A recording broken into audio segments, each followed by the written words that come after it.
할렐루야. 아멘. 오늘도 우리를 예배하게 하신 하나님을 찬양합시다. 아멘. 수요 구속사 강해 사무엘상 큰 일을 행하겠고 라는 제목으로 하나님 말씀 전하겠습니다. 옛날에 한 젊은 신하가 나이 많은 임금에게 이렇게 물었습니다.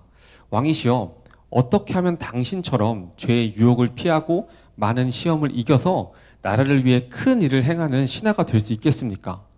왕이 매우 흡족해하며 이 신하에게 물이 가득 담긴 컵을 하나 주었습니다. 그리고 이렇게 명령합니다. 지금부터 밖으로 나가 1시간 안에 시장을 한 바퀴 돌고 오게. 그런데 만약 자네가 시장을 돌다가 이 컵에 있는 물을 한 방울이라도 땅에 떨어뜨리게 된다면 자네는 죽게 될 것이야. 신하는 물이 가득 담긴 컵을 들고 벌벌 떨며 시장을 걷기 시작했고 그 뒤로는 칼과 창을 든 군사가 뒤따랐습니다. 이 신하는 질문 한 번 잘못했다가 큰 곤욕을 치른다고 생각했습니다. 1시간 뒤에 땀을 뻘뻘 흘리며 이 신하가 왕에게 찾아왔습니다. 왕은 신하를 크게 칭찬했습니다. 그리고 묻습니다.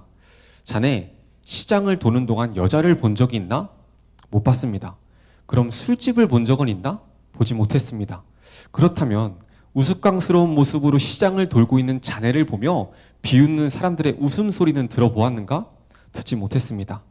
이때 임금이 박수를 치며 이렇게 말합니다. 바로 그거야. 자신에게 정말 필요한 한 가지 일에 집중을 하면 어떤 방해와 유혹도 자네를 흔들 수 없을 걸세. 그때 자네는 큰 일을 행할 수 있게 될 것이야. 사무엘상에는 인생의 목적이 정반대인 두 사람이 등장합니다. 한 명은 하나님 나라를 세우는 것이 인생의 목적인 다윗, 또 한 명은 자기 나라를 세우는 것이 인생의 목적인 사울입니다. 그리고 오늘 본문에서 사울은 다윗에게 내가 큰 일을 행하겠다라고 이야기합니다. 사울이 이야기한 큰 일은 다윗의 인생의 목적처럼 하나님 나라를 세우는 일입니다. 그리고 사울의 예언처럼 다윗은 이스라엘의 하나님 나라를 세우는 위대한 왕이 됩니다. 하나님께서는 다윗을 통해 이스라엘의 하나님 나라를 세우셨던 것처럼 우리를 통해 우리 삶의 하나님 나라를 세우시기를 간절히 원하십니다. 아멘이십니까? 그렇다면 오늘 말씀을 통해 어떻게 우리 삶의 하나님 나라를 세워갈 수 있는지 살펴보기 원합니다. 또한 물이 가득 담긴 컵을 들고 시장을 돌았던 신하처럼 우리가 이 땅에 살면서 큰 일을 행하기 위해 집중해야 될 한 가지 일이 무엇인지 말씀을 통해 깊이 깨닫게 되시는 성도님들 되시기 바랍니다. 특별히 우리가 사무엘상에 나오는 다윗과 사울의 삶을 비교하며 말씀을 나누겠습니다. 첫 번째 메시지입니다. 말씀으로 내 죄를 봐야 합니다. 오늘 본문의 1절에서 2절 말씀 세번역 성경으로 함께 읽겠습니다. 10광야의 주민이 기브아로 사울을 찾아와서 밀고 하였다. 다윗은 여시몬 맞은 쪽 하길라 산 속에 숨어 있는 것이 확실합니다. 그래서 사울이 일어나 이스라엘에서 3,000명을 골라 거느리고 10광야에 있는 다윗을 찾으러 직접 10광야로 내려갔다.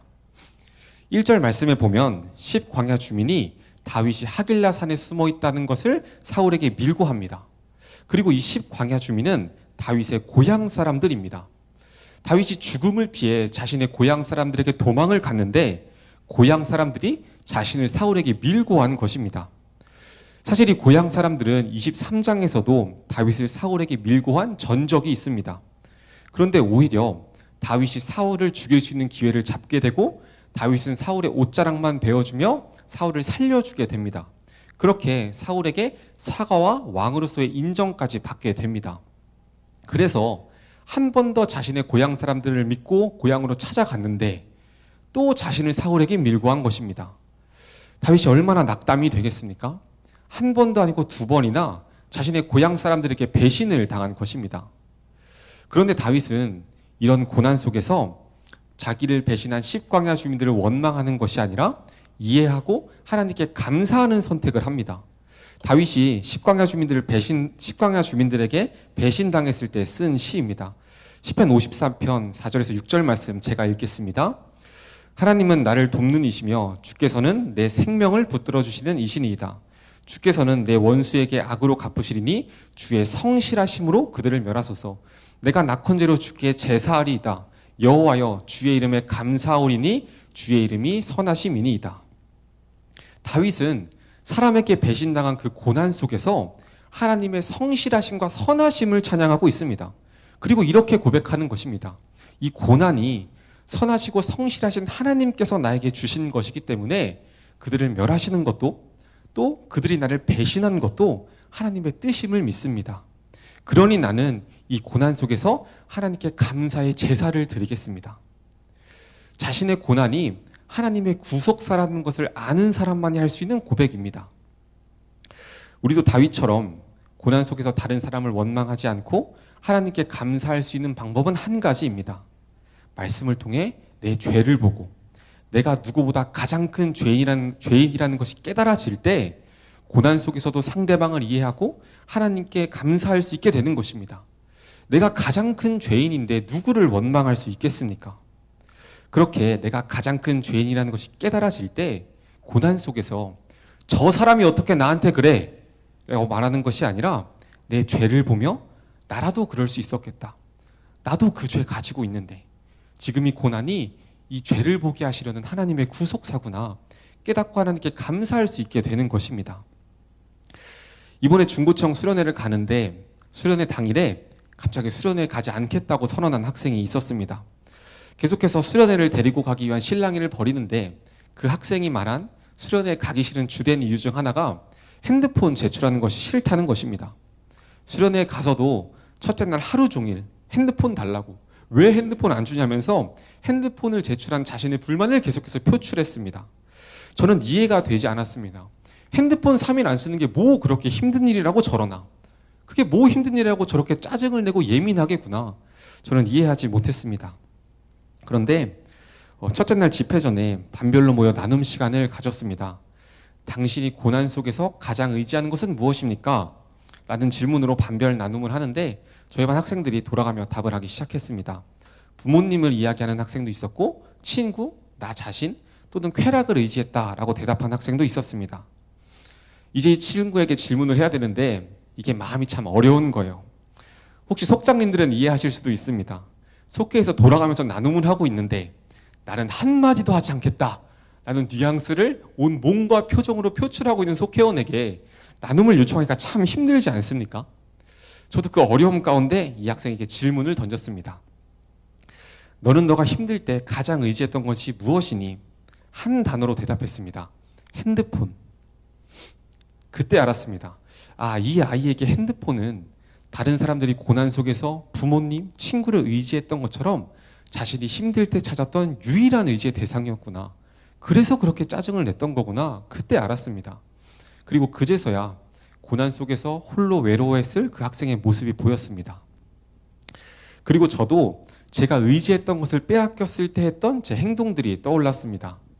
제가 힘들 때 가장 의지했던 것은 제 개인적인 시간을 갖는 것이었습니다. 저도 제가 의지했던 내 시간이 없어졌을 때, 나의 시간을 빼앗겼다는 생각이 들었을 때 제가 사람들에게 얼마나 예민하게 굴고 상처되는 말과 행동을 했던 그 죄들이 떠올랐습니다. 그제서야 하나님께서 나의 이 죄를 깨닫게 하시려고 나에게 이 사건을 허락하셨구나 깨닫고 그 학생을 이해할 수 있게 되었습니다. 이해는 했지만 그래도 수련회에 또 가면 핸드폰은 또 거들 겁니다. 괴롭히기 위함이 아니라 하나님께 온전히 집중하기 위해서입니다.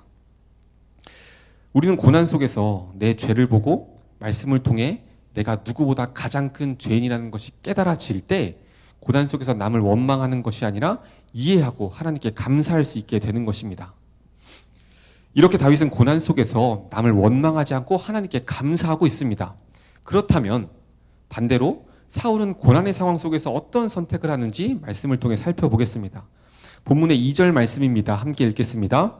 사울이 일어나 십광야에서 다윗을 찾으려고 이스라엘에서 택한 사람 3,000명과 함께 십광야로 내려가서 사울은 고난 속에서 자신의 죄를 보지 못하고 다윗 탓, 남 탓만 하고 있습니다. 그러니 지금 자신의 고난을 해결할 수 있는 방법이 다윗을 죽이는 것이라고 생각하고 있습니다. 사울이 생각하기에 다윗은 자기의 유일한 약점이었습니다. 사울이 왕으로 있을 때 다윗은 골리앗을 잡는 사건으로 이스라엘의 영웅이 됩니다. 또 다윗은 사무엘로부터 왕으로서의 기름 부음까지 받았습니다. 그리고 이런 상황에서 사울의 약점을 자극하는 결정적인 노래가 들립니다.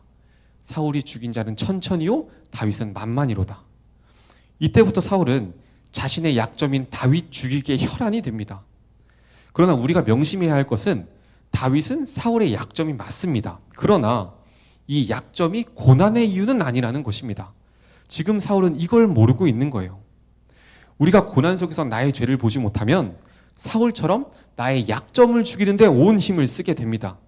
그 약점은 외모가 될 수도 있고 가난, 학벌 또는 화목하지 못한 가정이 될 수도 있습니다. 가난이 나의 약점이라고 생각이 되니 이 가난을 죽이겠다는 일념으로 일평생 돈을 버는데 모든 에너지를 사용합니다. 화목하지 못한 가정이라는 나의 약점을 극복하고자 화목한 가정을 만드는데 온 힘을 씁니다. 이 약점만 없어지면 나의 고난이 해결될 것이라고 착각하는 것입니다. 제가 고난 속에서 나의 죄를 보기보다 자신의 약점을 찾아 극복하려고 하는 학생들에게 항상 해주는 말이 있습니다. 그 약점을 극복한 사람을 한번 생각해 보라는 것입니다. 가난의 약점을 극복한 재벌, 실패의 약점을 극복한 정치가, 인기의 약점을 극복한 연예인을 한번 생각해 보라는 것입니다. 그들은 우리가 상상할 수 없는 돈과 권력, 인기를 가진 사람들입니다. 분명 그들은 우리가 가진 약점을 다 극복한 사람들입니다. 그런데 그들이 고난 속에서 무기력하게 비참한 선택을 하는 것을 우리가 너무나도 많이 보고 있지 않습니까? 혹시 우리 교회에 오셨던 김용희 선교사님의 이야기가 기억나십니까? 선교사님께서 오셔서 이런 고백을 하셨습니다. 망한 술집 아들이라는 나의 부끄러운 과거, 중학교 때 아버지가 돌아가시면서 가시게 된 나의 짧은 학벌, 그리고 지독한 가난, 그렇다고 조폭 두목이 될 용기는 없는 나의 용기 없는 모습, 이렇게 내가 죽어야 될 이유라고 생각했던 나의 모든 약점들이 그대로 나에게 남아있지만 나 같은 죄인을 하나님께서 사랑해 주신다는 사실, 내가 가난 속에서 허덕인 것이 나의 불행이 아니라 내가 망해버린 술집이라는 나의 비참한 과거가 나를 불행하게 한 것이 아니라 이런 나를 이 모습 그대로 사랑해 주시는 아버지가 있다는 사실, 죽어 지옥에 가는 것이 마땅한 나를 미친 듯이 사랑하시는 하나님의 존재를 몰랐던 것이 나의 불행의 이유였다. 나의 모든 약점들은 나에게 여전히 남아있지만 나 같은 죄인을 사랑하시는 하나님 한 분이면 충분하다. 이렇게 고백하셨습니다. 우리 주위에도 자신의 약점은 하나도 극복하지 못했지만 여전히 가난하고 여전히 원통하고 여전히 병들어 있지만 나의 죄를 깨닫고 공개적으로 회개하고 자존심을 버리고 사과와 용서에 적용을 하며 큰 기쁨과 자유를 누리는 성도님들을 우리가 너무나도 많이 보고 있지 않습니까? 우리는 우리의 삶에서 하나님 나라를 이루기 위해 말씀으로 내 죄를 봐야 합니다. 그래야 고난 속에서 사람과 상황을 원망하며 나의 약점 죽이기에 힘쓰는 것이 아니라 그런 헛된 일에 시간을 낭비하는 것이 아니라 상대방을 이해하고 하나님께 감사하며 고난 속에서도 기쁨을 누리는 삶, 하나님과 동행하는 하나님 나라를 우리 삶에 세울 수 있게 되는 것입니다. 적용 질문입니다. 나의 죄를 보지 못하고 가정에서 직장에서 원망하고 있는 사람과 상황은 무엇입니까? 이것만 사라지면 고난이 해결될 것이라고 착각하는 나의 약점은 무엇입니까? 두 번째 메시지입니다. 말씀으로 물어야 합니다. 본문의 3절에서 6절 말씀 함께 읽겠습니다. 사울이 광야 앞 하길라산 길가에 진 치니라. 다윗이 광야에 있더니 사울이 자기를 따라 광야로 들어옴을 알고 이에 다윗이 정탐꾼을 보내어 사울이 과연 이른 줄 알고 다윗이 일어나 사울이 진친 곳에 이르러 사울과 내레 아들 군사령관 아브넬이 머무는 곳을 본즉 사울이 진영 가운데에 누웠고 백성은 그를 둘러 진쳤더라. 이에 다윗이 햇사람 아히멜렉과 스루야의 아들 요압의 아우 아비새에게 물어 이르되 누가 나와 더불어 진영에 내려가서 사울에게 이르겠느냐 하니 아비새가 이르되 내가 함께 가겠나이다. 아멘. 사울이 자신을 죽이기 위해 광야로 들어왔다는 사실을 다윗이 듣습니다. 그러면 이제 다윗은 자기가 살기 위해 즉시 도망을 치거나 자신을 보호해줄 군대를 준비해야 합니다. 지금 준비하지 않으면 내일 당장 죽을 수 있는 고난의 상황입니다. 그런데 다윗은 자신의 지혜와 합리적인 판단대로 움직이는 것이 아니라 먼저 사울에게 정탐꾼을 보냅니다. 그리고 정탐꾼이 돌아온 후에야 자신이 무엇을 해야 할지 결정합니다. 우리는 다윗의 이 모습을 배워야 합니다. 고난 속에서 도망을 치거나 군대를 준비해야 한다는 합리적인 판단이 이미 나와 있음에도 정탐꾼을 보내는 다윗처럼 우리도 우리의 고난 속에서 말씀으로 정탐꾼을 보내야 합니다. 말씀으로 내 상황을 해석하고 무엇을 적용해야 할지 하나님께 물은 후에 행해야 합니다. 가정의 고난 속에서 이혼이라는 합리적인 판단이 있습니다. 재정의 고난 속에서 헌금을 하지 않는다는 합리적인 판단이 이미 나와 있습니다. 관계의 고난 속에서 내가 잘못한 것이 아니기 때문에 화를 내고 사과를 기다려야 한다는 지극히 합리적인 판단이 우리에게 있습니다. 그러나 큰 일을 행하는 그리스도인은 나의 판단과 세상의 지혜를 의지하고 행하는 것이 아니라 말씀으로 하나님께 물어야 합니다. 그래야 이 고난 속에서 나를 통해 하나님 나라를 세우시기 원하는 하나님의 뜻을 알고 행할 수 있게 되는 것입니다. 그런데 다윗과 반대로 사울은 고난 속에서 어떻게 준비하고 있습니까? 자신의 지혜와 합리적인 판단에 따라 열심히 준비하고 있습니다. 본문 7절 말씀을 쉬운 성경으로 함께 읽겠습니다. 그리하여 그날 밤 다윗과 아비새는 사울의 진으로 갔습니다. 사울은 진 한가운데서 자고 있었습니다. 사울의 창은 사울의 머리 가까운 곳에 꽂혀 있었습니다. 아브넬과 그의 군대도 사울을 둘러싸고 잠들어 있었습니다. 사울은 고난 속에서 자신이 무엇을 해야 하는지 안다고 생각했습니다. 그래서 3,000명과 무기를 준비한 것입니다. 사울이 준비한 이 3,000명의 군사는 과거의 실패로부터 온 교훈입니다. 사울은 이전에 혼자 굴에 들어갔다가 다윗에게 죽을 뻔한 경험이 있습니다. 그래서 이 경험을 지혜 삼아 3,000명의 군사를 동그랗게 둘러놓고 자신은 그 진영 한가운데서 잠을 자는 것입니다. 사울이 이 진영 한가운데 서서 자신을 둘러싼 3,000명의 군사들을 보며 얼마나 뿌듯했겠습니까? 자신이 잘 준비했다고 생각하고 잠에 들었을 것입니다. 이게 다가 아닙니다. 사울은 자신을 보호할 안전장치로 머리맡에 창도 꽂아 두었습니다. 이 창은 유사시에 무기로 사용할 목적도 있지만 혹시 누군가가 이 창을 뽑았을 때 그 소리를 듣고 알아차릴 수 있도록 머리맡에 창을 꽂아둔 것입니다. 사울은 자신의 경험을 바탕으로 3,000명의 군사를 준비했고 안전장치인 창까지 마련해 두었습니다. 자신의 모든 지혜를 사용하여 철저하게 고난을 준비한 것입니다. 그런데 지금 사울의 상황이 어떻습니까? 자신을 보호해 줄 것이라고 생각했던 3,000명의 군사가 다 잠을 자고 있습니다. 그리고 안전장치로 준비해 두었던 자신의 창은 도리어 나를 죽이는 무기가 되게 생겼습니다. 나를 보호하기 위해 창을 준비해 놨는데 도리어 나를 죽이는 무기가 된 것입니다. 우리 사회에도 나를 보호하기 위해 준비해 두었던 안전장치가 오히려 독이 되어 돌아오는 경우를 보게 됩니다. 자녀의 미래를 걱정하며 명문대라는 안전장치를 열심히 마련해 주었습니다. 그런데 오히려 이 명문대에 나온 사람들이 대기업에 입사해야 한다는 압박감 때문에 오히려 취업을 하지 못하는 사회의 문제를 우리가 보게 됩니다. 또 로또를 통해 큰 돈이라는 안전장치가 생긴 줄 알았습니다. 그런데 오히려 큰 돈을 가지게 된 것이 오히려 독이 되어 인생이 망가지는 경우를 우리는 수없이 보게 됩니다.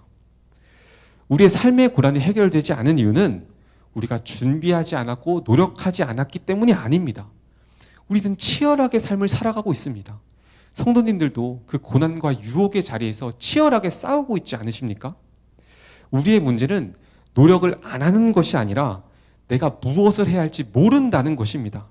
그리고 더 큰 문제는 내가 안다고 착각하며 헛된 곳에 내 힘을 쓰고 있는 것입니다. 똑같은 시간을 투자해도 훈련 코치와 함께 훈련한 선수와 혼자 훈련한 선수의 기량 차이는 명확하게 나타납니다.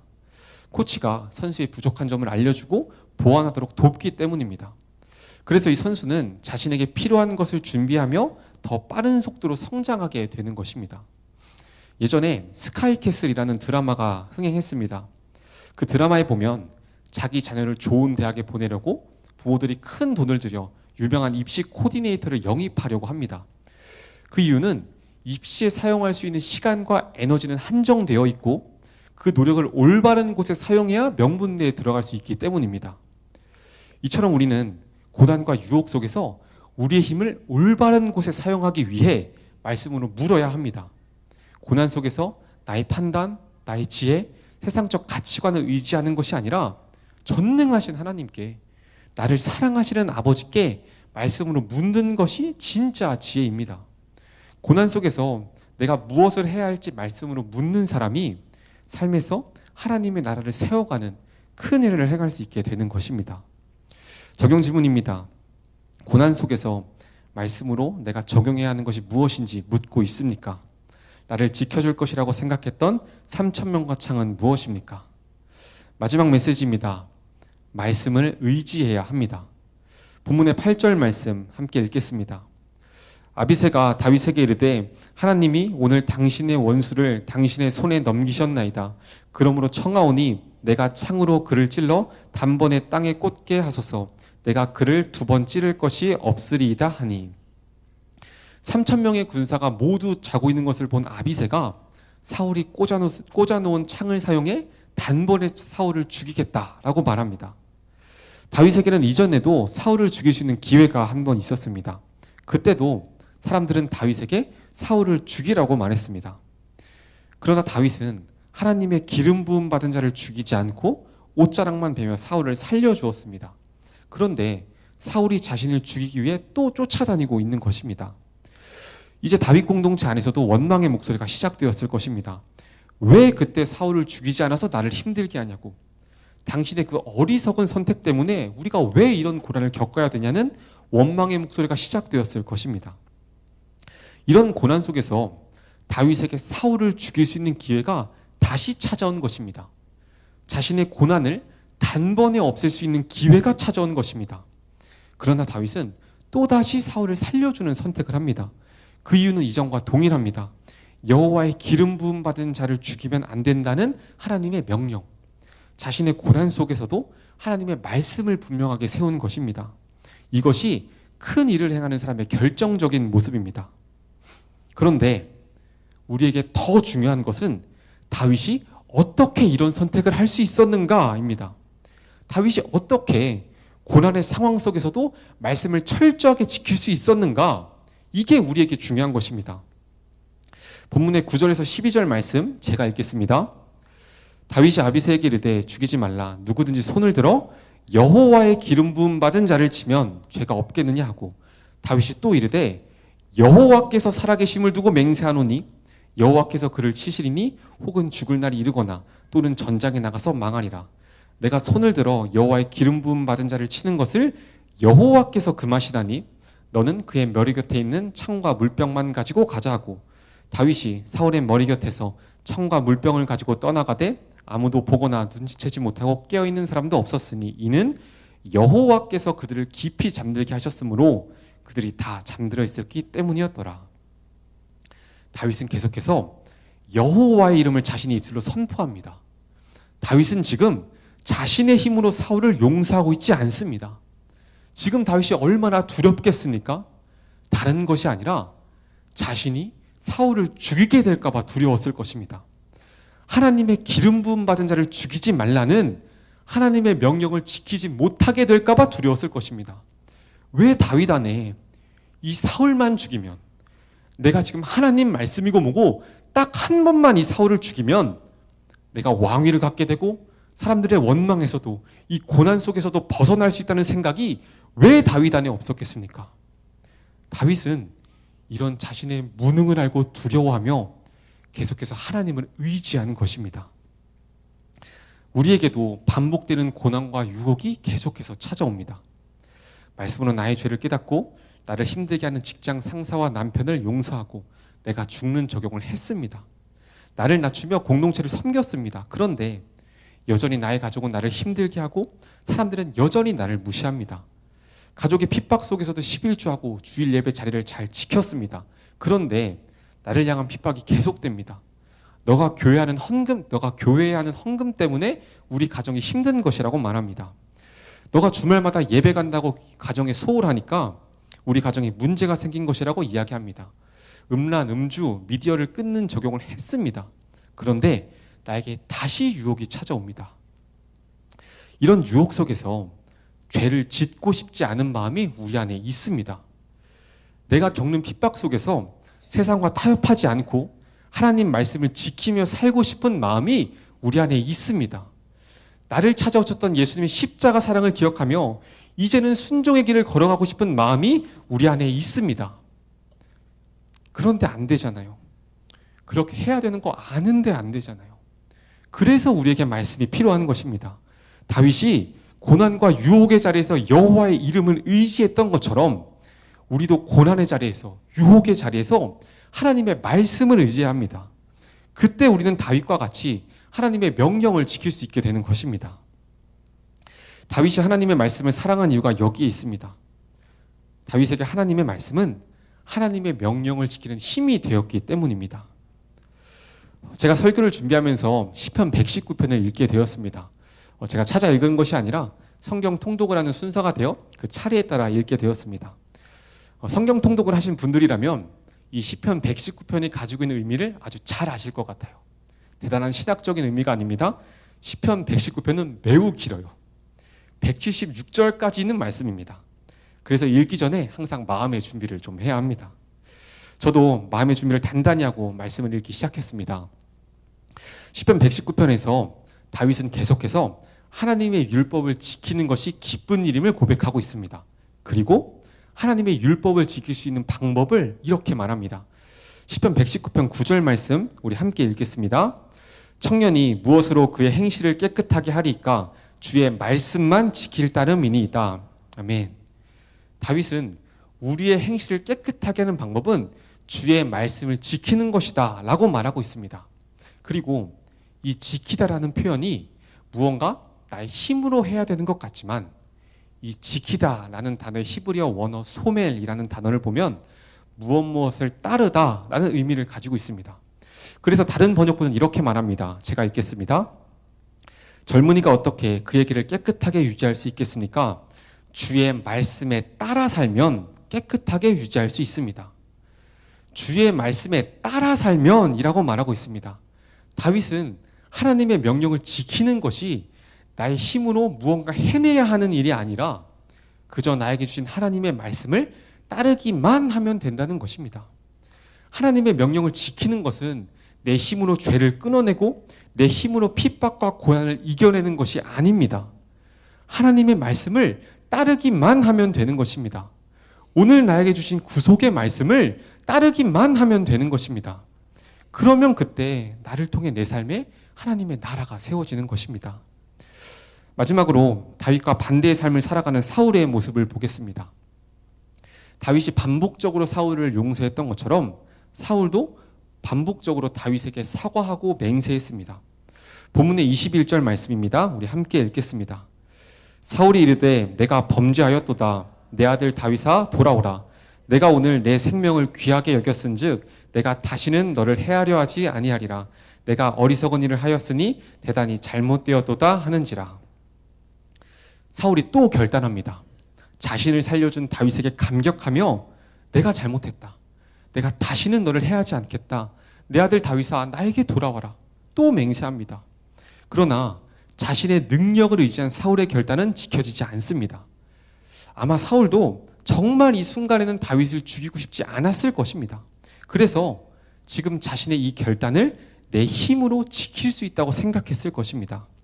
그러나 말씀이 없이 나의 능력, 나의 순간적인 감정을 의지한 사울의 이 결단은 절대로 지켜질 수 없었습니다. 다윗처럼 오직 하나님의 말씀을 의지할 때, 나의 무능을 인정하고 그저 하나님의 말씀을 따를 때 우리의 결단이 지켜지고 우리 삶에 하나님 나라를 세워갈 수 있게 되는 것입니다. 적용 질문입니다. 고난과 유혹 속에서 하나님을 의지하며 나에게 주신 구속의 말씀을 따르고 있습니까? 내 힘으로 할 수 있다고 착각하는 나의 결단은 무엇입니까? 제 이야기를 잠깐 나누고 말씀을 정리하겠습니다. 제가 신학교에 다니면서 수없이 결단했던 한 가지가 있습니다. 무엇이냐면 제가 학교를 오고 가며 항상 서울역을 지나가는데 그곳에 계신 노숙자에게 찾아가 도움을 주고 예수님을 전하는 것이었습니다. 그런데 이게 잘 되지가 않았습니다. 다른 것이 어려운 게 아니라 서울역에 지나다니는 사람들이 너무 많아서 그 사람들의 시선이 신경 쓰이고 너무 부끄러웠습니다.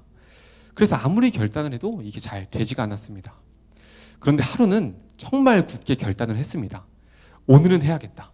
오늘은 진짜 해야겠다. 그래서 가방에서 준비해 두었던 돈을 꺼내 노숙자에게 다가갔습니다. 그리고 돈을 드리며 예수님 살아계십니다. 예수님이 우리를 위해 십자가에 달려 돌아가셨습니다. 라고 말해야 되는데 예수님이라는 말이 입에서 나오지가 않는 거예요. 부끄러운 마음에 얼른 돈만 내려놓고 그 자리를 도망치듯 빠져나왔습니다. 그렇게 결단을 하고 준비해서 갔는데 돈은 드렸지만 제 입에서 예수님이라는 말이 나오지 않는 것이 너무나도 비참했습니다. 그렇게 돌아서서 얼마나 자책했는지 모릅니다. 아니 그렇게 결단을 하고도 또 못해? 그렇게 준비를 했는데 왜 못하는 거야? 나 같은 건 신학생도 아니야. 뭘 예수님의 사랑을 알아? 뭘 예수님을 전해? 이것이 제 힘으로 결단하고 적용했을 때의 제 모습입니다. 예수생각운동 1기가 은혜 가운데 잘 마치고 이제 2기를 시작합니다. 제가 사실 예수생각운동 1기를 하면서 정말 깜짝 놀랐습니다. 다른 것이 아니라 우리 교회에 너무 많은 성도님들께서 이 운동에 기쁨과 순종으로 참여하시는 모습을 보고 놀랐습니다. 또 너무 감사했습니다. 우리 성도님들의 마음 가운데 부족하지만 정말 예수님의 뜻대로 살고 싶어하는 그 열망이 우리 성도님들 마음 가운데 있구나. 이 예수생각운동이 그걸 도와주는 촉진제 역할을 한 거구나. 저도 예수생각운동에 정말 열심히 참여했습니다. 그리고 제게 놀라운 일이 일어났습니다. 그날도 학교를 마치고 서울역을 지나가게 되었습니다. 제 기억으로 수업이 조금 일찍 끝나서 한 3시쯤 서울역을 지나가게 되었는데 그 시간에 서울역을 지나가게 된 건 처음이었습니다. 그래서 그때는 노숙자분이 계실 거라는 생각을 하지 못하고 서울역으로 들어갔습니다. 그런데 에스컬레이터를 타고 내려가 모퉁이를 돌자마자 노숙자분이 앉아 계신 것입니다. 바로 제 안에 질문이 던져졌습니다. 예수님이라면 어떻게 하실까? 정말 신기한 게 뭔지 아십니까? 그때 저는 이전처럼 돈을 준비하거나 굳은 결단을 하지도 않았습니다. 그런데 예수님이라면 어떻게 하실까라는 질문에 제가 망설임 없이 그분에게 다가가 말을 걸었습니다. 선생님, 제가 지금 현금이 없는데 혹시 필요한 게 있으세요? 제가 필요한 것이 있으면 좀 사다 드릴게요. 계속 필요한 것이 없다고 말씀하셔서 핫팩과 양말을 좀 사다 드린다고 하고 근처에 있는 다이소로 뛰어갔습니다. 사오는 길에 막 가슴이 뛰는 거예요. 이제 어떻게 예수님을 전하지? 내가 하나님 만난 이야기를 해야 되나? 그분의 힘든 삶을 좀 들여드려야 되나? 오케이, 일단 위로의 말을 좀 건네봐야겠다. 그렇게 무슨 말을 할지 계속 생각하며 노숙자에게 다시 돌아갔습니다.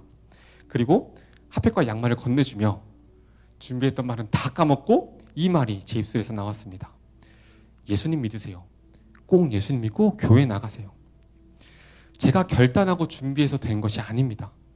예수생각 운동을 하면서 수없이 읽었던 산상수훈의 말씀, 약자를 보면 어떻게 해야 하는지 말씀하셨던 예수님의 말씀을 따랐을 뿐입니다. 또 한 번은 대학원 면접을 보고 근처 카페로 가고 있었는데 길가에 노숙자 한 분이 쓰러져 계셨습니다. 그리고 또 제 안에 예수님이라면 어떻게 하실까라는 질문이 던져지고 산상수훈의 말씀이 떠올랐습니다. 이같이 너희 빛이 사람 앞에 비치게 하여 그들로 너희 착한 행실을 보고 하늘에 계신 너희 하나님 아버지께 영광을 돌리게 하라. 하나님께서 지금 제게 원하시는 일이 이 노숙자를 돕는 것이 명확해졌고 이 말씀을 따랐습니다. 그리고 그렇게 사람들의 시선을 부끄러워하던 제가 그 사람 많은 길가에서 다리가 불편한 노숙자를 일으켜드리고 약국에서 약을 사다가 길가에 쪼그려 앉아 한참 동안 그분에게 약을 발라드렸습니다. 저를 움직이게 한 것은 제 결단도 아니었고 제 능력은 더더욱 아니었습니다. 그저 하나님의 말씀을 따랐을 뿐입니다. 지금 나에게 생각나게 하신 이 말씀이 지금 내 상황에 꼭 맞게 주신 하나님의 말씀인 것을 믿고 따랐을 뿐입니다. 그렇게 약을 다 발라드리고 나니 그분이 이런 말씀을 하셨습니다. 내가 이 은혜를 평생 잊지 않겠습니다. 그리고 저도 제 평생에 해볼 수 없는 고백이 제 입술에서 나왔습니다. 제가 한 게 아니에요.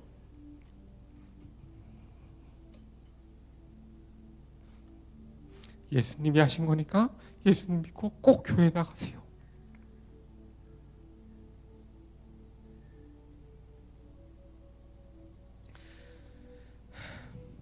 사랑하는 성도님들의 삶에서 하나님의 명령을 지키지 못할 것 같아 두려워하고 있는 그 자리는 어디입니까? 죄의 유혹이 있는 자리입니까? 핍박을 견뎌야 하는 자리입니까?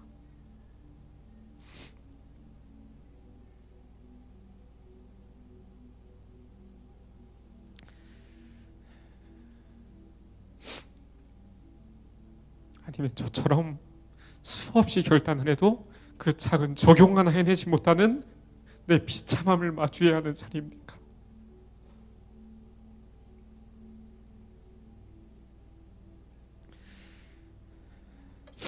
두려워하지 마시고 그곳에서 오늘 나에게 주신 하나님의 말씀을 붙잡으시기 바랍니다. 우리 안에 하나님의 명령을 지키고 유혹과 고난에서 타협하지 않고 싶어하는 마음이 우리 안에 있습니다. 그곳에서 우리는 살아계신 하나님께서, 내 아버지께서 그 고난과 시험을 이겨내도록 오늘 나에게 주시는 그 구속의 말씀을 따르기만 하면 되는 것입니다.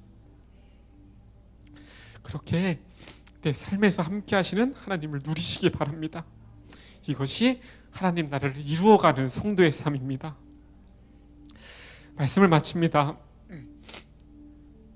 하나님께서 우리를 이 땅에 보내신 이유는 우리 삶에 하나님 나라를 세워가는 큰 일을 행하시기 위함입니다.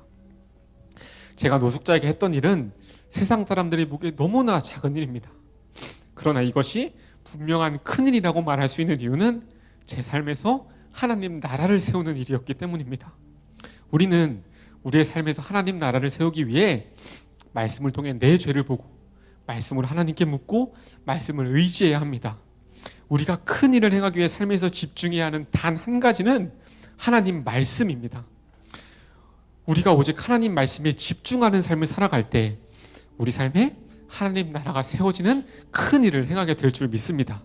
고난과 유혹 속에서 하나님의 말씀을 따라 삶에서 하나님 나라를 이루어가시는 큰 일을 행하시는 성도님들 되시길 축복합니다.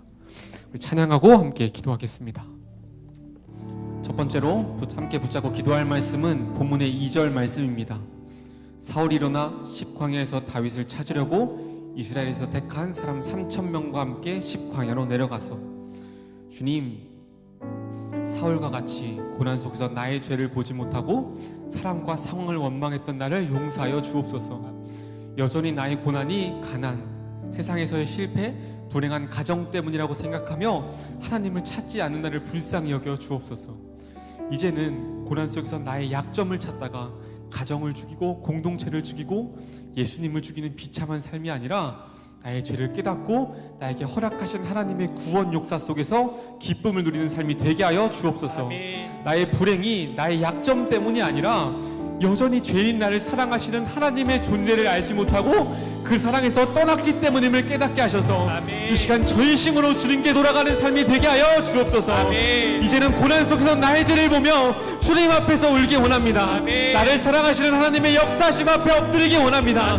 성령님 이 시간 우리를 인도하여 주옵소서. 이 시간 주님의 이름 한번 부르시고 동성으로 기도하며 나아갑니다. 주여,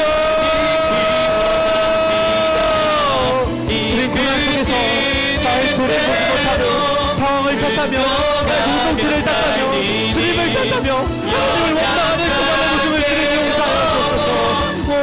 내가 삶에서 아무리 주님을 놓치며 나의 약점 찾아주기에 힘쓰며 주님을 놓치고 살았던 나의 삶을 주님 묵상하게 하여 주옵소서. 오 주님, 나의 삶이 불행한 이유가, 내 삶이 행복이 없는 이유가 나의 약점 때문이 아니라 이런 나를 사랑하시는 주님을 모른다는 사실, 이런 나를 사랑하시는 하나님의 사랑으로부터 도망친 아버지 그 죄가 이 사랑에서 끊어지겠음을 깨닫게 하소서. 주님 이 시간 전심으로 주님 앞으로 돌아가게 하여 주옵소서. 주님 고난 속에서 내 상황을 탓하며 깜빡하는 사람이 아니라 이제는 고난 속에서 나의 죄를 보며 주님 앞에 엎드려 울기 원합니다.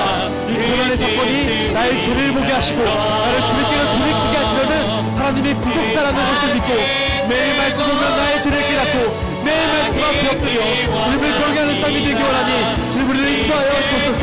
아버지 우리의 삶이 오직 주님의 말씀에 붙들린 삶이 되기 원합니다.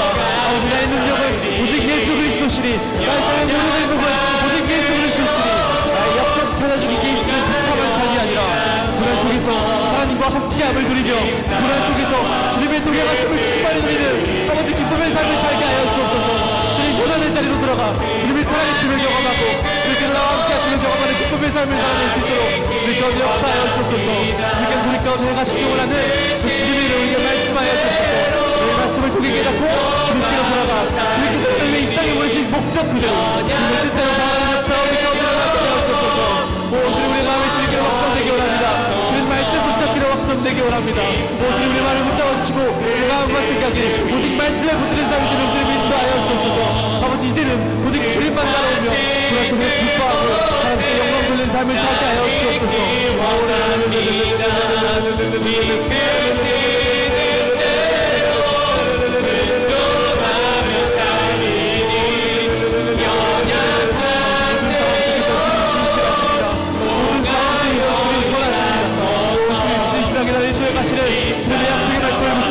하나님의 사랑을 붙잡고 아버지 고난 속에서 함께하게 하나님의 말씀을 선포하며 기쁨과 주님의 기대에 가시는 우리의 그 삶이 되게 하여 주옵소서. 아버지 여전히 약하여 그것을 영광을 불쌍히 여겨주시고 주님께 사랑 속에서 그와서 주님과 붙잡는 되게 하여 주옵소서.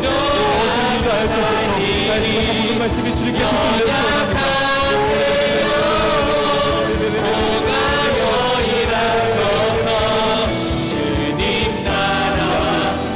기쁨을 내주옵소서.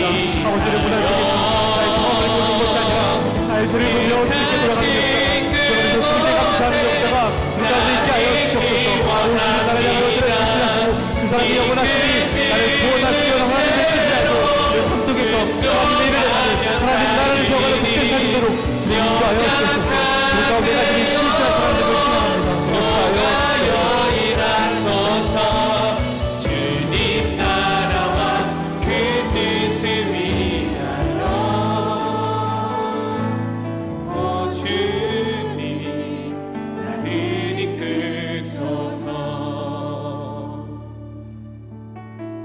한 번 더 기도하실 때 여러분을 주님이 임재하시는 거룩한 강단 앞으로 초대합니다.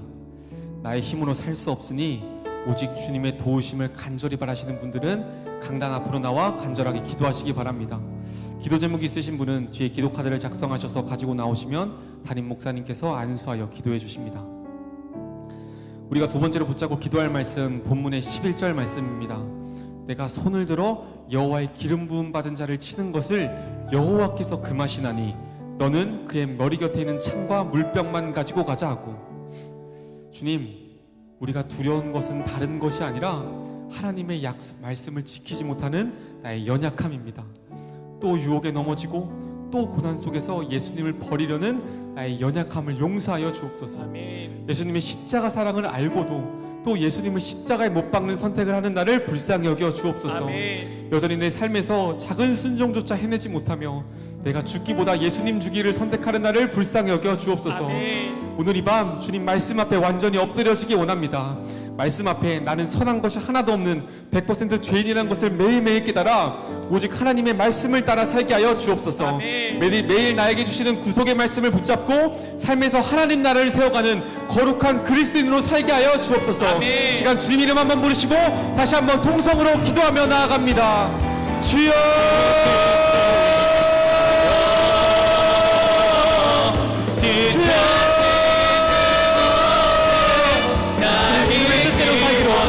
수없이 결단하시라. 아버지 여전히 나를 연약함에 넘어서 아버지 나의 타협하며 주님의 말씀을 따라주는 것을 불쌍히 여겨주옵소서. 아버지 그 십자가 나를 받고 나에게 찾아오신 그 십자가를 받아들여 매일매일 주님을 따르는 삶을 살기 원합니다. 이제는 나에게 허락하신 그 십자가를 붙잡고 주님을 따르는 삶이 되기 원합니다.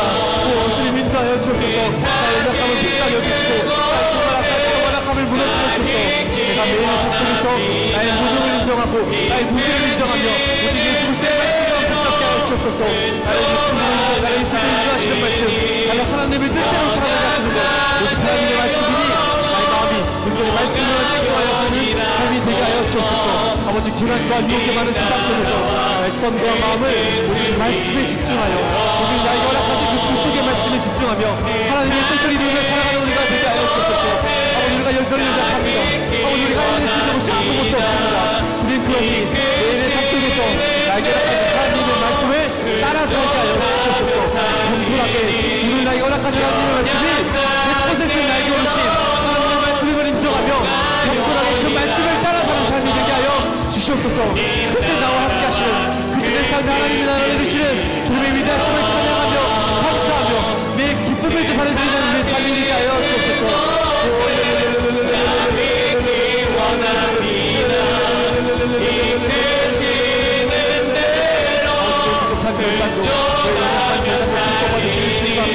아버지의 온전하게 살아올려드리고 합니다. 아버지의 주님 이 시간 전심을 다해 주님 고백합니다. 주님 내가 주님 말씀 따라 주님의 계획을 따라 주님의 큰 일을 행하는 삶이 되기 원하니 주님 시간 날 회개하시고 다시 한 번 더 말씀을 나를 인도하여 주옵소서. 주님의 십자가 사랑을 나에게 다시 한 번 허락하여 주옵소서. 여전히 변하지 않는 여전히 제가 싫어서 죄와 싸우는 것이 아니라 주님 이기고 싶어도 죄와 싸움을 나를 불쌍히 여겨주시고 매일 말씀 앞에 엎드려 주님을 더 사랑해서 주님을 더 사랑해서 죄와 싸우며 주께 돌아가는 삶이 되게 하여 주옵소서. 오 주님 우리의 삶을 인도하시고 주께서 하신 말씀을 따라 겸손하게 따라가는 삶이 되도록 주님을 붙잡아 주옵소서. 아버지 우리가 절대로 변하지 않는 여전히 변하지 않는 나의 삶이